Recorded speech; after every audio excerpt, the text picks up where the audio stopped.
We'll be using the iPads in grade 7 to take the SBAC, the Smarter Balance Test, and here's the procedure for doing that. This is the training test, as it's known.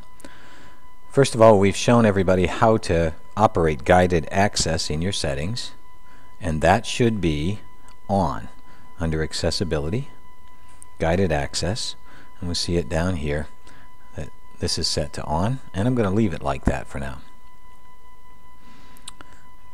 We also should have downloaded the AirSecure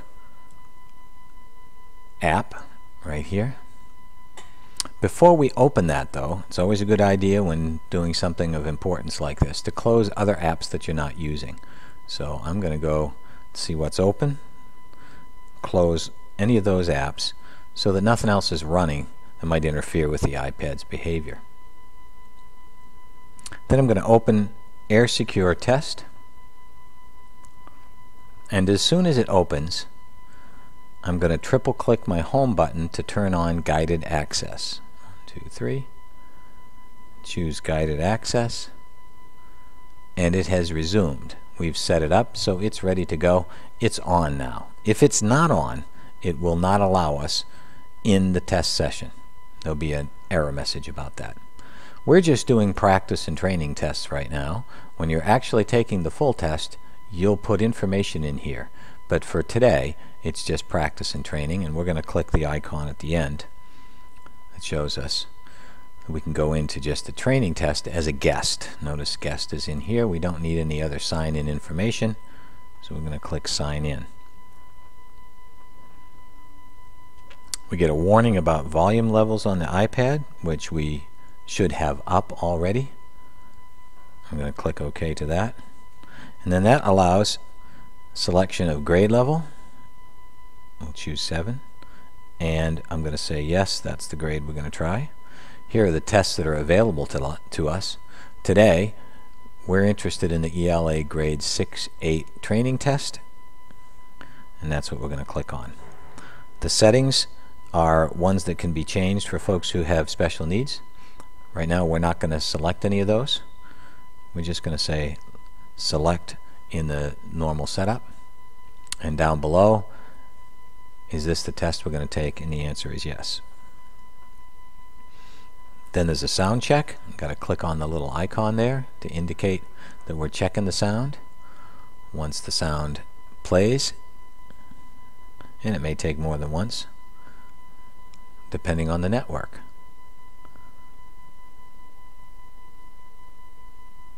We would say yes, we've heard it. In this case, no, I didn't hear it yet. I'm going to try again. Click.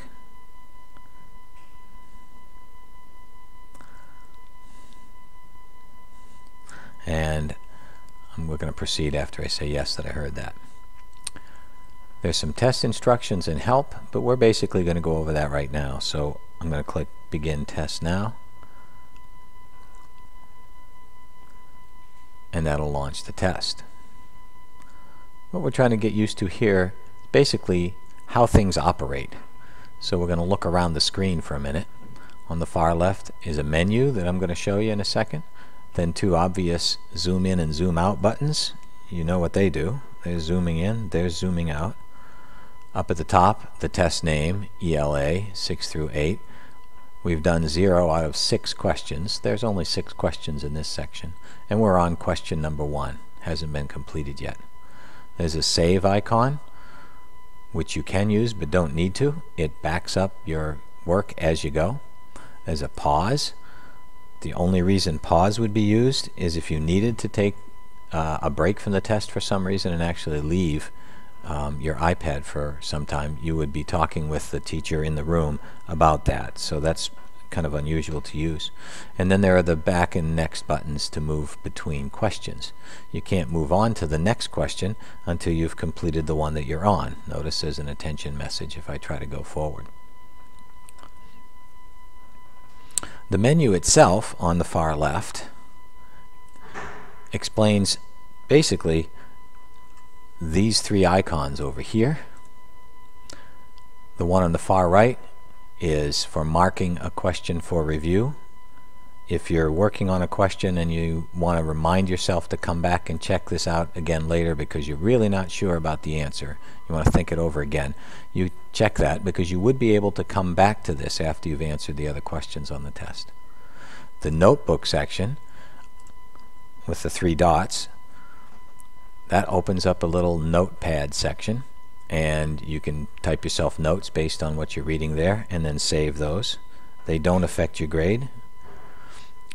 And then the little I, it's in the menu, and it's also over on this side of the screen over here. That little I gives you information about taking the test. And it's pretty simple. It's basic information. It's not going to tell you anything specific about the question you're on. It's not going to explain any of that. It's just going to give you the basic instructions about how to read what's on the screen and make sure you put your answer in the right place. When you're done looking at that little instructional video, you can click in the X in the upper right corner to close that up. The questions themselves, since it's an ELA test, have reading first and then an area to answer questions at the bottom. If you look closely, you'll notice folk heroes, for example, has a little gray shading around it. If I click on that, it highlights and it gives me a glossary definition. So folk heroes would be people who may or may not have existed, whom other people look up to and admire. And you'll see more than one of those through the reading section. You can close those with the X. You're going to read down through here carefully, and at the bottom of the page you'll see the instructions for this one. Write 1 or 2 body paragraphs using appropriate details from the student's notes to explain the man behind the legend without repeating the ideas presented in the first and last paragraphs. So here's where you would click in the typing box. Now we're going to be supplying everybody with keyboards for this so that the keyboard that would normally pop up on your iPad doesn't pop up and obscure areas of the screen. So I'm using an external keyboard. My answer goes here, and of course you'd write a complete answer. Once you're done typing, you need to click back in the text body somewhere up in here, and that puts the tools back up. And if you've written everything you need to about that particular question, you can click the next button and go on to question number 2. You'll notice that this looks very much like the first question, except now the answer area has been moved over to the right and the reading is on the left. There's also a new icon here to expand the reading. If I tap on that, it's going to open this up so it's a little easier to read. Sometimes you may find that you need to scroll down, which I'm doing now, to find all the text that you need to read to be able to answer the question. Notice there's quite a bit of scrolling on this one. Once again, once you've got your answer in mind, tap in the typing text box and type your answer here. When you're done typing, tap somewhere back outside of that box to release it, and that'll allow you to go on to the next question again. And I'm just going to go through these real quickly. Notice the third question actually has parts A and B, right here and right here, and I would have to select an answer by tapping on the one that makes the most sense based on what I've read. Sometimes that'll ask for more than one answer, and so checkboxes can contain more than one choice for some questions. I'm going to move on to the next question.